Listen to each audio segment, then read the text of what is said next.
कब हुई कलियुग की शुरुआत? पुराणों में 4 युगों का वर्णन मिलता है। सतयुग, त्रेतायुग, द्वापरयुग और कलियुग।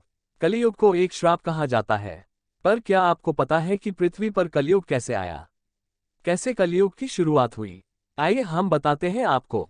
कलियुग का उदय। क्या हमने कभी इस बात की ओर ध्यान दिया है कि ऐसा क्या कारण रहा होगा जिसके चलते कलियुग को धरती पर आना पड़ा? वह न सिर्फ आया बल्कि यहाँ आकर यहीं का हो गया। तो आखिर क्या रहस्य है कलियुग के धरती पर आगमन के पीछे? महान गणितज्ञ आर्यभट्ट ने अपनी पुस्तक आर्यभट्टियम में इस बात का उल्लेख किया है कि जब वह 23 वर्ष के थे तब कलियुग का 3600वां वर्ष चल रहा था। आंकड़ों के अनुसार आर्यभट्ट का जन्म 476 ईस्वी में हुआ था। गणना की जाए तो कलियुग का आरंभ 3102 ईसा पूर्व हो चुका था।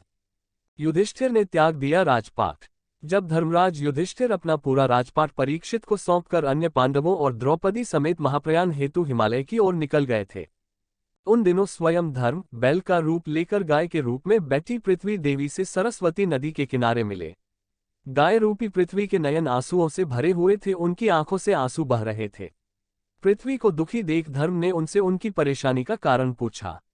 धर्म ने कहा, देवी तुम ये देखकर तो नहीं रो रही कि मेरा बस एक पैर है, या तुम इस बात से दुखी हो कि अब तुम्हारे ऊपर बुरी ताकतों का शासन होगा? कलियुग का पृथ्वी पर कब्जा। इस सवाल पर पृथ्वी देवी बोली, हे धर्म तुम तो सब कुछ जानते हो, ऐसे में मेरे दुख का कारण पूछने से क्या लाभ?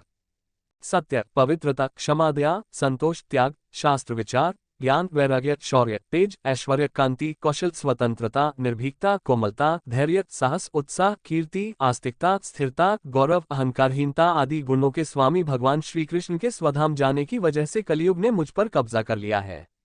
पहले भगवान कृष्ण के चरण मुझ पर पड़ते थे, जिसकी वजह से मैं खुद को सौभाग्यशाली मानती थी, परंतु अब ऐसा नहीं है। अब मेरा सौभाग्य समाप्त हो गया है। धर्म और पृथ्वी को किया प्रताड़ित। धर्म और पृथ्वी आपस में बात कर ही रहे थे कि इतने में असुर रूपी कलियुग वहां आ पहुंचा और बैल और गाय रूपी धर्म और पृथ्वी को मारने लगा। राजा परीक्षित वहां से गुजर रहे थे। जब उन्होंने ये दृश्य अपनी आंखों से देखा तो कलियुग पर बहुत क्रोधित हुए। अपने धनुष पर बाण रखते हुए राजा परीक्षित ने कलियुग से कहा, दुष्ट पापी तू कौन है? इन निरीह गाय तथा बैल को क्यों सता रहा है? तू महान अपराधी है। तेरा अपराध क्षमा योग्य नहीं है, तेरा वध निश्चित है। परीक्षित ने कलियुग को ललकारा। राजा परीक्षित ने बैल के स्वरूप में धर्म और गाय के स्वरूप में पृथ्वी देवी को पहचान लिया। परीक्षित राजा ने उनसे कहा, हे वृषभ, आप धर्म के मर्म को भली भांति जानते हैं, इसलिए आप किसी के विषय में गलत ना कहते हुए अपने ऊपर अत्याचार करने वाले का नाम भी नहीं बता रहे हैं। हे धर्म, सतयुग में आपके तप, पवित्रता, दया और सत्य 4 चरण थे। त्रेता में 3 चरण रह गए, द्वापर में 2 ही रह गए और अब इस दुष्ट कलियुग के कारण आपका एक ही चरण रह गया है। पृथ्वी देवी भी इसी बात से दुखी हैं। कलियुग ने की क्षमा याचना।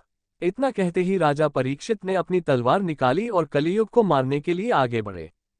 राजा परीक्षित का क्रोध देखकर कलियुग कांपने लगा। कलियुग भयभीत होकर अपने राजसी वेश को उतारकर राजा परीक्षित के चरणों में गिर गया और क्षमा याचना करने लगा। राजा परीक्षित ने शरण में आए हुए कलियुग को मारना उचित न समझा और उससे कहा, कलियुग तू मेरे शरण में आ गया है, इसलिए मैं तुझे जीवनदान दे रहा हूं। किंतु अधर्म, पाप, झूठ, चोरी, कपट, दरिद्रता आदि अनेक उपद्रवों का मूल कारण केवल तू ही है। तू मेरे राज्य से अभी निकल जा और फिर कभी लौटकर मत आना। परीक्षित की बात को सुनकर कलियुग ने कहा कि पूरी पृथ्वी पर आपका निवास है। पृथ्वी पर ऐसा कोई भी स्थान नहीं है जहां आपका राज्य न हो, ऐसे में मुझे रहने के लिए स्थान प्रदान करें। कलियुग को मिला स्वर्ण में स्थान। कलियुग के ये कहने पर राजा परीक्षित सोचने विचार कर कहा, झूठ, द्यूत, मद्यपान, परस्त्रीगमन और हिंसा, इन 4 स्थानों में असत्य, मद, काम और क्रोध का निवास होता है। तो इन 4 स्थानों पर रह सकता है। परंतु इस पर कलियुग बोला, हे राजन, ये 4 स्थान मेरे रहने के लिए अपर्याप्त है, अन्य जगह भी प्रदान कीजिए मुझे। इस मांग पर राजा परीक्षित ने उसे स्वर्ण के रूप में 5वां स्थान प्रदान किया। स्वर्ण रूपी स्थान मिलते ही कलियुग ने राजा परीक्षित के सोने के मुकुट में वास कर लिया। कलियुग इन स्थानों के मिल जाने से प्रत्यक्षतः तो वहां से चला गया, किंतु कुछ दूर जाने के बाद अदृश्य रूप में वापस आकर राजा परीक्षित के स्वर्ण मुकुट में निवास करने लगा। कलियुग में घटित होगा ये।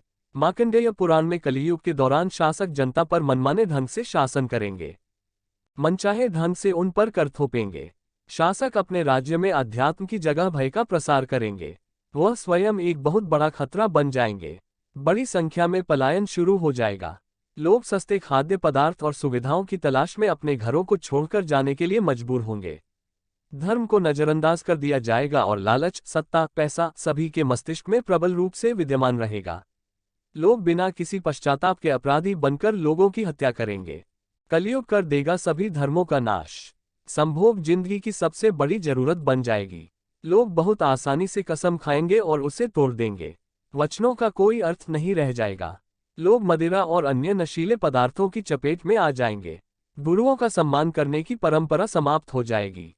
ब्राह्मण ज्ञानी नहीं रहेंगे। क्षत्रियों का साहस खो जाएगा और वैश्य अपने व्यवसाय में ईमानदार नहीं रह जाएंगे। पाप अपने चरम पर होगा।